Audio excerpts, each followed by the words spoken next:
Hingga batas waktu penutupan pendaftaran, Badan Pengawas Pemilu Kota Makassar masih kekurangan petugas pengawas tempat pemungutan suara atau PTPS.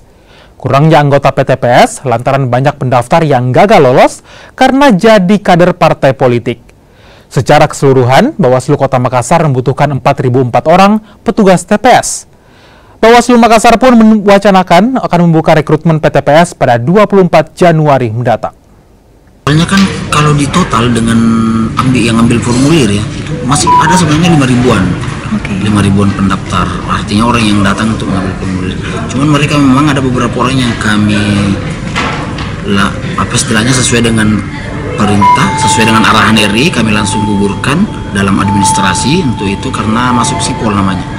Total sebenarnya berapa kebutuhan PTPS? Total kebutuhan 4.004. 4.004 orang. Kalau saat ini sendiri, bagaimana mungkin orang-orang yang dicoret namanya, ada yang menggugat kah atau melawan atau seperti apa? Ya, sebenarnya kalau keberatan ya, ada beberapa orang yang merasa keberatan, makanya kami sesuai prosedural bahwa ketika Anda keberatan, silakan buat keberatannya, klarifikasinya. Kalau nama Anda keluar dari keluar dari sipol, kami terbuka untuk menerima. Oh, jadi dalam waktu yang kemarin itu kan cuma sampai kan itu tidak sampai ya, karena tutup, waktunya sudah tutup.